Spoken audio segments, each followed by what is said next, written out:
네, 안녕하십니까. 저는 주식투자가 처음인데요. 투자 전략편 저자 강병욱입니다.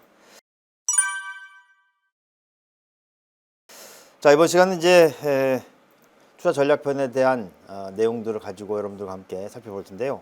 첫 번째 시간은 가치 투자로 성공한 거인들, 이런 주제를 가지고 몇 사람의 성공한 투자자들을 여러분들께 좀 설명해 드리도록 하겠습니다. 제일 먼저 우리가 살펴볼 이 투자자는 바로 벤저민 그레이엄입니다. 우리가 이제 주식 투자하는 사람들이라고 하면은 가장 많이 알고 있는 성공한 투자자가 바로 워런 버핏입니다. 워런 버핏인데, 이 워런 버핏이 콜롬비아 대학에서 공부를 할 때 그때 스승이었어요. 그리고 이분이 이제 증권 분석이라고 하는 책을 썼는데요. 이 증권 분석이라고 하는 책은 지금도 기본적 분석의 고전으로 남아 있습니다. 그래서 이제 이분 같은 경우에는 먼저 좀 잠깐 설명을 드리면은, 내가 분석하려고 하는 그 기업의 모든 것들을 다 알아야지 투자를 할 수 있다 하는 거예요. 그래서 그 기업에 대해서 A부터 Z까지 이 모든 내용을 다 알고, 그리고 그걸 통해서 기업 가치를 구해 보는 거예요. 그래서 그 기업 가치를 구해 본 다음에 지금 시장의 주가보다도 30% 이상 떨어져 있는 그런 종목을 잡게 되면, 그러면 장기적으로 주가가 그 기업 가치에 접근하기 때문에 거기서 이제 수익을 얻으려는 사람이죠. 조금 더 나가 보면 이제 그걸 좀 더 발전시킨 바로 제자가 워런 버핏이고, 워런 버핏은 그걸 바탕으로 해서 한때 세계 최고의 부자가 됐던 그런 사람으로 보시면 되겠습니다. 그래서 가치 투자의 아버지 벤저민 그레이엄을 좀 보도록 할 텐데요.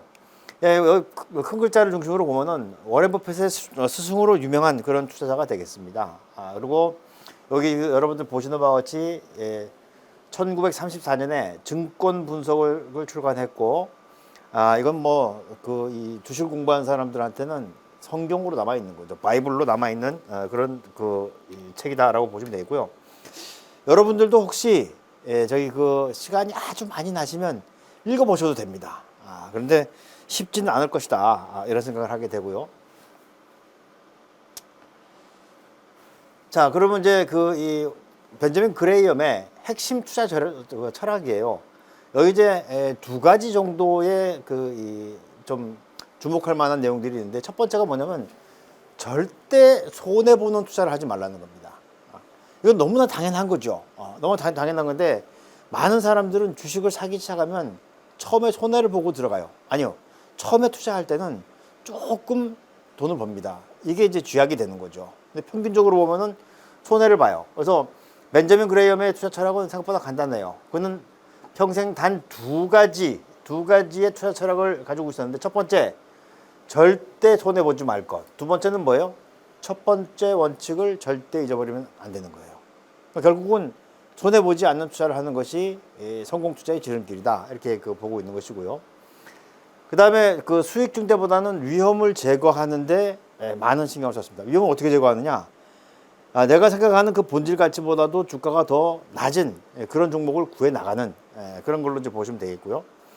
그럴 때 이제 나오는 개념 중에 하나가 바로 안전 마진입니다. 안전 마진, 이제 세이프티 마진이라고 해서, 좀 전에 말씀드렸던 것처럼 본질 가치 대비해서 예를 들어서 본질 가치가 여기 10,000원이다라고 보면은 주가가 적어도 7,000원 이하로 있을 때, 7,000원 이하로 있을 때 한 30% 정도 괴리가 있잖아요. 이게 바로 이제 안전 마진입니다. 그래서 적어도 7,000원에 사서 장기적으로 보면은 이제 10,000원까지 접근을 할 수가 있기 때문에 이렇게 한 30% 정도 수익을 내는 거죠.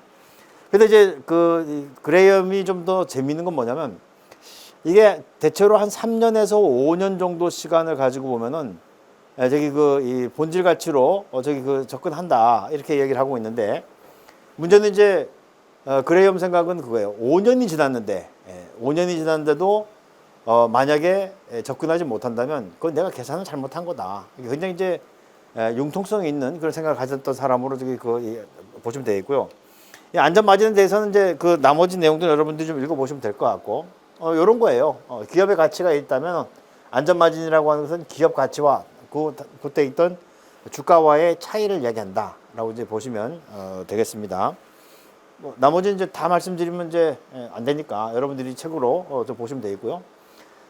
투자 시에 주목해야 되는 그 숫자들이 있어요. 이제 그런 것들을 이제 하나씩 저기 그 이야기를 하고 있는데, 그레이엄은 해당 종목이 매력적인 투자 대상인지 판단하기 위해서 주가와 비교할수록 가치 평가를 했다. 그러니까 이제 주가가 있고 그다음에 이제 가치 평가를 통한 기업 가치가 이제 나온다는 것이죠.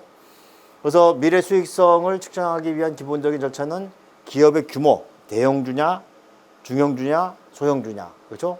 그다음에 주가, 또 영업 마진이라고 하는 것은 영업 수익률로 보시면 될 것 같습니다. 마진이라고 하는 것이 이제 이익률을 얘기하는 거니까요. 이런 것들이 이제 뭐 미래는 예측을 해야 되는 거니까, 여러분들이 이제 예측이라고 하는 거 나오면은 굉장히 맹신하는 경우가 있는데, 예측은 틀리라고 있는 거예요. 그러니까 가장 안정적인 저기 그 데이터는 과거의 평균 데이터입니다. 평균 데이터. 그래서 사람들이 뭐 저기 그 누가 나와서 예측을 잘하면은 막 박수 치고 하는데, 한 번 예측해서 맞히는 사람은 그 다음에 못 맞춰요. 왜냐하면 그 다음 사람이 예측을 하게 되면은 미리 반영을 하기 때문에 안 맞는단 말이에요. 그래서 과거의 평균적인 자료를 바탕으로 한다, 이렇게 보시면 되겠고요. 투자 수익률에 그 미치는 요인들은 전반적인 장기 예측, 그렇죠? 저기 그 경기에 대한 장기 예측이라든지 산업에 대한 장기 예측이라든지 이런 것들 바탕으로 하고 있고, 또 기업의 경영도 굉장히 중요하죠. 기업의 경영 능력이 굉장히 중요합니다. 왜냐하면 경영자가 어떻게 하느냐에 따라서 기업이 막 흔들흔들하기도 하고 잘 저기 그 번성하기도 한단 말이에요. 뭐 어떤 저기 그 CEO들은 매번 앉아가지고 횡령할 생각하고 있고 배임할 생각하고 있고 분식회계할 생각하고 있고, 이런 기업들은 우리 주변에서도 상장 폐지를 통해서 많이 사라진 기업들이 있습니다. 하지만 어떤 기업에서는 도덕적인 경영을 하고 그다음에 사업성 있는 저기 이 아이템들을 발굴해서 하다 보면 주가가 축축축 올라가는 사람들이 있단 말이에요. 그렇죠? 그다음에 재무 건전성과 자본 구조. 사실은 1930년대에 이 증권 분석에 쓰여질 때는 그때 한참 이제 회계라고 하는 것들이 막 발전할 때입니다. 그래 그때 사람들이 많이 봤던 게 뭐냐면 바로 재무 건전성이에요. 그러니까 얼마나 저기 그 재무적으로 건전한가, 이런 것들은 이제 기업 분석이라든지 아니면 이제 기본편에 보시면 회계와 관련된 부분들이 나온단 말이에요. 그런 것들 여러분들이 좀 참조해 주시면 될 것 같습니다. 그 다음에 이제 그 배당 실적. 배당은 주는 게 좋으냐 안 주는 게 좋으냐를 가지고 많이들 이야기하는데, 배당은 무조건 주는 게 좋아요. 왜냐하면 배당 안 주면 섭섭하잖아요. 그죠? 그래도 좀 사람들이 주식투자에서 흐뭇한 게 좋은 거죠. 현재의 배당률. 그러면서 이제 성장주에 대한 투자 수익률이라고 하는 것은 어떻게 되어 있습니까? 현재의 경상 수익 곱하기 8.5 플러스 연간 예상 성장률의 2배, 이렇게 나와 있는데, 요거는 저기 그레이엄이 한 얘기예요. 과거에 이거를 믿고 저기 투자하기는 좀 어려운 것이고, 이건 하나의 예로 여러분들께 말씀드린 것이고, 현재 상황에 맞게 요즘에는 성장률이 떨어져 있잖아요. 왜냐하면 성장률이라고 하는 것은 작년 대비 올해 또 그다음 이렇게 가는 거기 때문에, 분모가 커져 있으면은 그 베이스 이펙트 기저효과 때문에 저기 계속 줄어들 수밖에 없는 겁니다. 중국의 성장률 보세요. 한때 10% 넘어가다가 9%, 8%, 7%, 6%, 5%, 4% 이렇게 내려오는 거 보면은 꼭 중국이 저기 망하는 게 아니잖아요. 그렇죠? 사이즈는 계속 커지는데 증가하는 율이 저기 체감한다, 이렇게 여러분들이 보시면 되겠고요. 그다음에 이제 그 산업 분석에 대해서 한 말씀 하셨는데, 산업 분석은 개인들이 알기에는 굉장히 어렵다. 사실 우리도 뭐 반도체라든지 조선이라든지 이런 저기 산업에 대해서 많은 관심을 가지고 있지만 속속들이 아는 것이 어렵잖아요. 그렇죠? 그렇게 이야기를 하고 있는 것이고, 그다음에 이제 투자 성향에 따라서 종목 선택하는 기준들을 이야기하고 있는데, 여러분들이 이건 이제 보시면 되겠습니다. 그래서 좀 보수적인 투자자라면 대형주, 그렇죠? 대형주, 그리고 이 수익도 안정적으로 나는 것들, 이렇게 저기 보시면 되겠고, 그리고 또 이제 공격적인 이 투자 같은 경우에는 조금 소형주, 그리고 재무구조가 조금 저기 나쁘더라도 망하지 않을 만한 정도의 종목들을 가지고 하자라고 하는데, 그런 것들은 이제 책에 다 적어놨으니까 여러분들이 보시면 되겠습니다. 그러면서 이제 하나의 예로 저기 그 이 책에서는 벤저민 그레이엄의 그 투자 그 이 지표들 이걸 가지고 이제 우리 HTS에서 어떻게 구현할 것인가 하는 것들을 한번 사례로 말씀드렸고 각 저기 이 투자자들 내용 뒤에는 다 저기 그 달아놨으니까 여러분들이 한번 보시고 그리고 이제 여기 나와 있는 것들은 다 조정할 수 있는 겁니다. 조정해서 여러분들한테 맞는 그런 저기 그 이 알고리즘을 만들어내는 것이 필요하다는 생각이 듭니다. 자, 그다음에 이제 여러분들이 많이 알고 있는 워런 버핏이에요. 근데 워런 버핏에 대해서 정확하게 알고 있는 사람들은 많지 않아요. 그리고 제가 뭐 그 다른 책들을 폄하하는 건 아닌데 우리 지금 시중에 워런 버핏과 관련된 책들이 제일 많습니다. 근데 그 책들은 본질을 깨지를 못하고 있어요. 왜냐하면 이건 좀 옆으로 새는 얘기이긴 한데 워런 버핏한테는 아들 둘에 딸 하나가 있습니다. 그런데 이 며느리들이 저기 그 워런 버핏과에 들어올 때 서약서를 받아요. 그 서약서가 뭐냐면 절대 워런 버핏과의 투자 비밀을 발설하지 않는다예요. 그 며느리들한테도 발설하지 말라고 한 그 저기 그 투자 비법을 과연 저기 그 워런 버핏이 혼자 막 이야기하겠느냐? 저는 아니라고 봅니다. 지금 나와 있는 책은 뭐냐? 워런 버핏이 버크셔 해서웨이를 통해 가지고 매년 연차 보고서를 냅니다. 그래서 나는 시장을 이렇게 봤고 이렇게 투자했고라고 하는 걸 러프하게 얘기하는 거거든요. 그걸 가지고 그냥 다 저기 그 책을 만들어 내는 거예요. 근데 실제로 버핏톨로지라고 하는 책이 2000년대 중반에 나왔는데요. 우리나라에도 번역이 돼서 나오긴 했지만 제 책이 아니라서 말씀드리지 않도록 하겠고 그 책에 보면 워런 버핏의 진짜 저기 그 이 투자 원칙들이 나와 있습니다. 근데 그 책은 잘 안 팔렸어요. 왜냐? 어려워요. 우리 또 투자자들은 어려운 거 잘 안 보지 않습니까? 그렇죠? 근데 한 번쯤 읽어볼 필요가 있겠다. 근데 여기에 이제 그 내용들을 제가 녹여놨으니까 여러분들이 좀 보시면 되겠고요. 자, 워런 버핏은 핵심 투자 전략으로 기본적으로 저축과 절약을 습관으로 하라라고 해요. 최근에 이제 MZ 세대들이 많이 나왔어요. MZ 세대들은 태어날 때부터 휴대폰을 손에 쥐고 나온 그런 적이 그 세대란 말이에요. 그러다 보니까 이 사람들이 굉장히 빨리 움직이고 뭔가 저기 정보통신을 하는 데 있어서 전혀 부담을 느끼지 않지만 그래서 뭐 사람들이 그래요. 뭐 그 사람들한테 맞는 투자법을 만들어 줘야 되는 게 아니냐라고 하는데 그런 투자법은 없습니다. 제일 첫 번째는 여기 나와 있는 것처럼 저축하고 절약을 해야 돼요.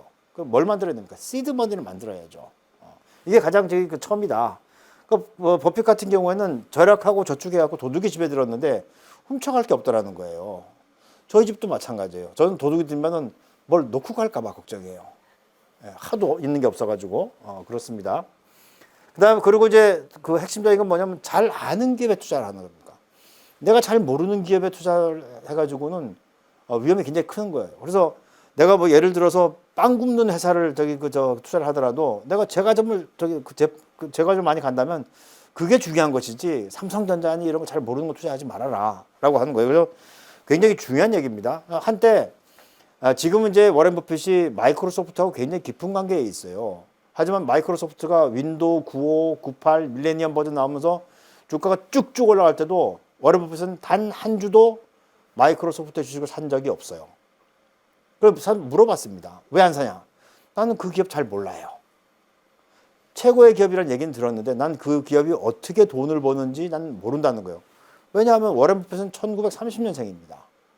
우리 나이로 하면은 뭐 90이 훨씬 넘은 그런 이 연세인데 그 연세에 그 IT에 저기 그 OS를 갖다 잘 이해하는 것이 어려울 수도 있었을 것 같아요.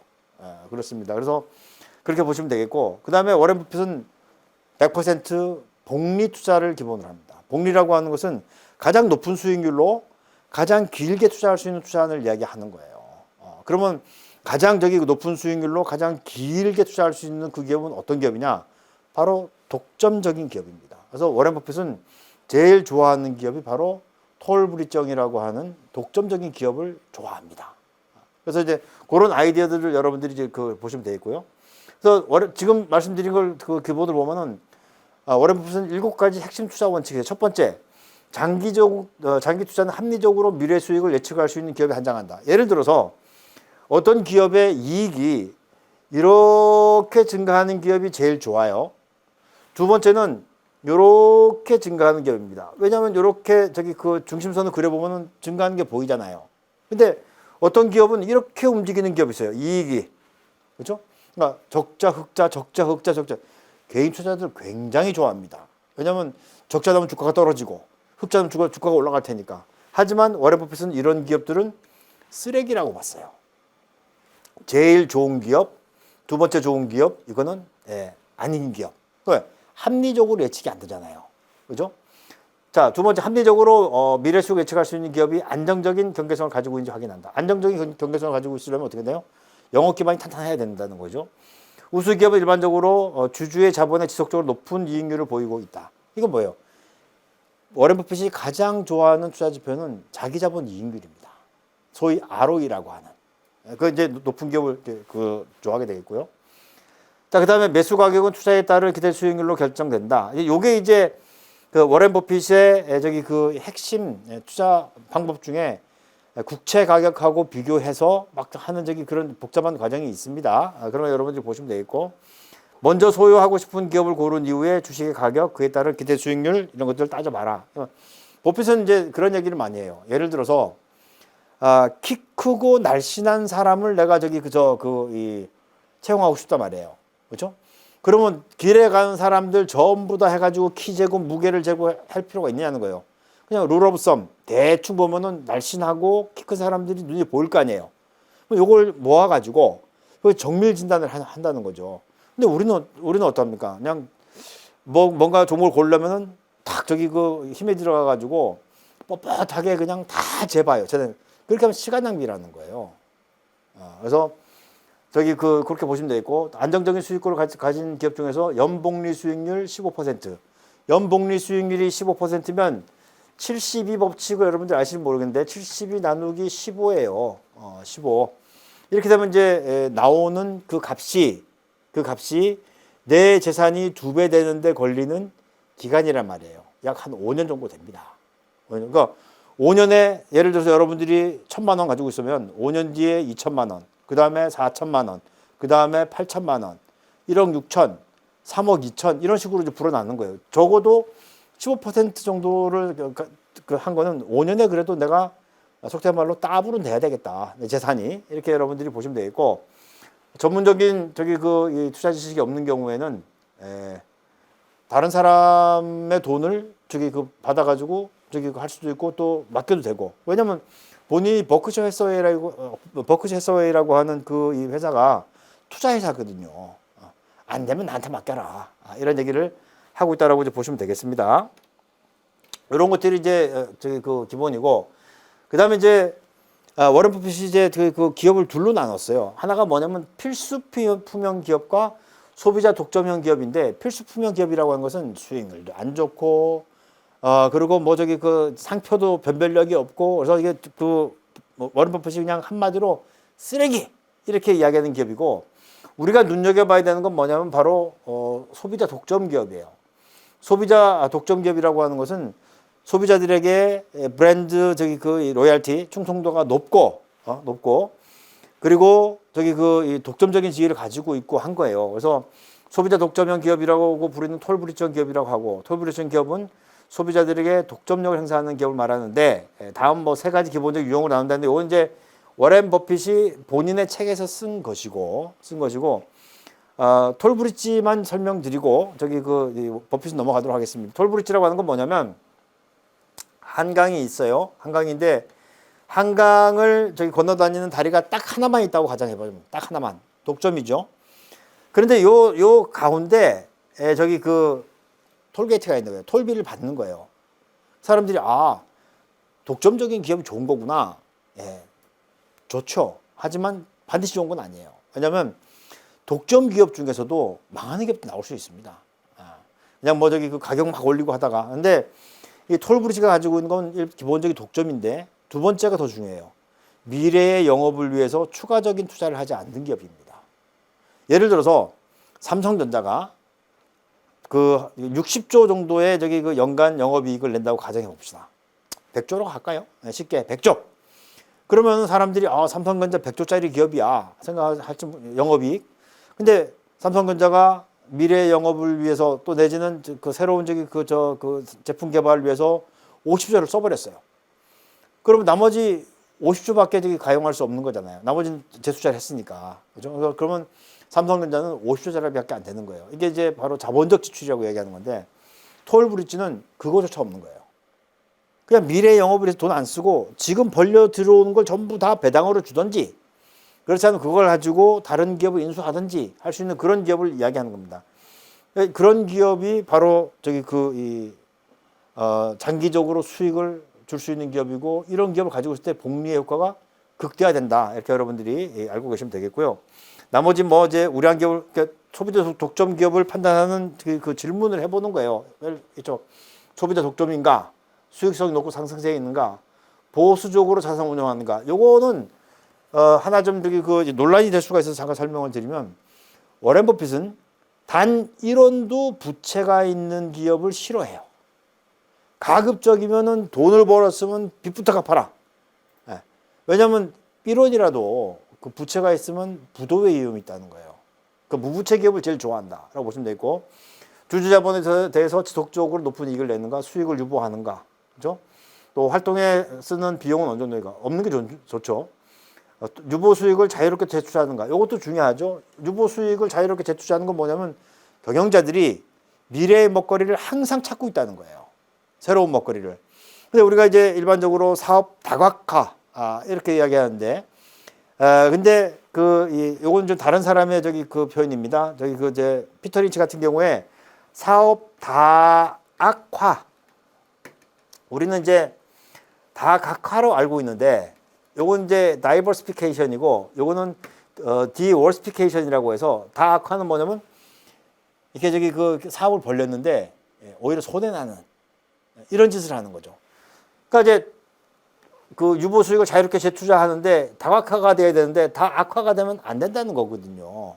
그래서 굉장히 이런 걸 많이 경계를 합니다. 그 다음에 물가 상승 시 무리 없이 제품 가격 인상할 수 있는가? 그렇죠. 물가가 올라가는데 제품 가격을 못 올리면은 마진 스퀴즈가 되잖아요. 그렇죠? 그 다음에 유보 수익이 그 기업의 시장 가치를 상승시킬 수 있는가? 딱 이제 이런 것들이 톨브릿지형 기업을 판단하기 위한 그런 질문이다라고 보시면 되고 그런 기업을 쭉 찾아가지고 버핏이 죽을 때까지 가지고 가겠다는 종목이 바로 코카콜라라는 겁니다. 이제 요런 그걸 가지고 이제 본다는 거죠. 나머지는 여러분들이 또 읽어보시면 될 것 같아요. 될 것 같고 버핏처럼 발굴하기도 이제 만들어 놨고요. 그 다음에 또 하나 여러분들께 소개해드리고 싶은 사람은 바로 필립 피셔입니다. 성장주의 아버지 이렇게 나왔는데요. 필립 피셔는 좋은 기업 또 성장하는 좋은 기업을 사면은 매도할 필요 없다. 이렇게 주장하는 사람이에요. 그래서 성장주의 아버지라고 이제 불려주고 있고 연편을 보시면 되겠고요. 핵심 투자 철학은 위대한 기업을 샀다면 영원히 매도 기회는 없다. 안 팔아도 된다는 거예요. 삼성까지 하자. 그죠? 그 다음에 매력적이지 않은 바구니에까지 달걀을 담을 필요 없다. 이게 산업으로 보면은 막 사양 산업이 있는데 이런 산업까지도 내가 그 포트폴리오를 구성할 필요 없다는 거예요. 잘 됐는 데만 집중 투자하자. 이런 이야기를 하고 있고 필립 피셔의 8가지 투자 원칙 하나씩 보면은 장기적으로 평균 이상의 높은 성장을 위해서 사업 전략 구사하는 회사 주식은 사라. 당연하죠. 자, 앞에서 말한 회사들이 시장에서 인기가 없을 때 더욱 관심을 가져라. 무시된 기업 효과입니다. 사람들이 관심이 없을 때 그 기업에서 큰 수익이 난다. 이렇게 보시면 되겠고 일단 매입한 주식은 사업에 본질적인 변화가 있거나 더 이상 평균적 성장을 지속할 수 없을 때까지만 보유한다는 거예요. 매력적인 포인트가 있었는데 그 매력이 없어지면 팔아버리는 거죠. 그죠? 투자의 목적이 장기적으로 자산을 증가시키는 것이었다면 배당금은 별로 중요하지 않다. 요거 이제 성장하는 주식을 투자하다 보면 성장주들은 미래 성장 동력을 확보하기 위해서 유보를 하기 때문에 배당을 안 주는 경우도 있어요. 그러니까 이제 투자자의 성격에 따라 다른 겁니다. 어떤 사람은 배당을 중시하고 어떤 사람은 배당은 필요 없고 뭐 배당 조금 주는 거 그거 필요 없고 차라리 재투자해라 이렇게 갈 수도 있는 거고요. 그 다음에 실수는 투자에 이미 내재된 비용이다. 실수할 수도 있다 하는 것이고 정말 좋은 회사는 얼마 되지 않는다. 그렇죠? 우리나라 주식시장에 한 2,500개 정도 이 기업들이 상장된 것이 쭉 유지가 되고 있는데 그 중에 진짜 살만한 주식은 몇 개 없어요. 몇 개 없습니다. 그렇죠? 그게 뭐냐고는 물어보지 마세요. 저도 모르니까. 또 투자자가 직접 기업 가치 평가하고 스스로 투자 판단을 내릴 수 있어야 한다. 그렇죠? 여러분들도 이제 주식 투자하시면서 가장 경계해야 되는 것이 나한테 속삭이듯이 오는 전화예요. 이거 좀 사봐. 절대 사시면 안 됩니다. 그 사람이 나한테 왜 전화를 했을까? 고민을 하셔야 돼요. 우리 아빠도 나한테 안 알려주는 주식을. 그렇죠? 또 성공은 열정과 지성, 성실을 모두 겸비했을 때 이루어진다는 기본적인 성공 원칙은 투자자들 성공이다. 열심히 살자는 얘기죠. 그렇습니다. 자, 그리고 이제 나머지 기준들은 여러분들이 보시면 됩니다. 투자자가 피해야 될 지침을 잠깐 보면은 증권사에서 추천하는 기업의 주식은 매수하지 마라. 이미 다 반영됐다는 거예요. 훌륭한 주식인데 단지 장외시장에서 거래된다고 해서 무시하면 안 된다. 사업보고서의 표현이 마음에 든다는 이유로 주식을 매수하지 마라. 사업보고는 속일 수도 있다는 거예요. 순이익에 비해서 주가가 높아 보인다고 해서 앞으로 추가적인 순이익 성장이 이미 주가에 반영됐다고 속단하지 마라. 그러니까 더 올라갈 수 있습니다. 더 올라갈 수 있고 너무 적은 호가 차이에 연연해서 거래를 망치지 마라. 그 50원 싸게 살라고 10원 싸게 살라고 이렇게 하지 말라는 겁니다. 그래서 이제 시장에서는 어떻게 되냐면 살 때는 상한가로 사고 팔 때는 하한가로 팔아라 이런 얘기도 합니다. 너무 과도한 분산 투자하지 마라. 관리가 어려워진다. 관리의 한계가 있어요. 관리 한계. 개인 투자는 제가 개인적으로 볼 때 적어도 3종목 이상을 하시면 안 됩니다. 한 종목에 집중하는 것도 문제지만 3종목이 넘어가면 관리가 안 된다. 이렇게 보시면 되겠고 전쟁 우려로 인해서 매수하기를 줄여서 안 된다. 전쟁 났을 때 그때가 제일 좋은 매수 적기예요. 그래서 가장 큰 돈을 버는 사람들은 나라를 새로 세울 때 나라가 망하고 나라가 새로 쓸 때 가장 큰 돈이 생긴다고 그래요. 근데 그때는 우리 돈이 없잖아요. 그렇죠? 주가와 관련된 관련 없는 통계 수치는 무시하라. 그렇죠? 진정한 성장주를 매수할 때는 주가뿐만 아니라 시점도 정확해야 된다. 여기는 이제 그 매수하는 시점 이런 것들을 이제 보는 거죠. 군중을 따라가지 마라. 그래요. 우리 이제 코로나19 그 시기를 지나면서 동학개미 운동이 있었을 때 엄청나게 많은 아이표들이 있었습니다. 공모주 청약. 그거 가가지고 2주, 3주 받았어요. 껌값도 안 나오는 겁니다. 그렇게 따라가서 안 된다. 차라리 그때 앉아서 종목을 발굴했으면은 10배짜리, 5배짜리 이런 종목들을 볼 수 있었을 것이다. 이렇게 보시면 되겠습니다. 어떻습니까? 지금 이제 3명의 각각 다른 포인트들을 가지고 투자를 하는 투자의 거인들이었는데요. 한번 여러분들도 기본적인 게 이 사람들이 어떤 이 철학과 원칙을 가지고 접근했는지를 책을 통해서 한번 좀 음미해 보시기 바라겠습니다. 자, 이번 시간은 이것으로 마치도록 하겠습니다.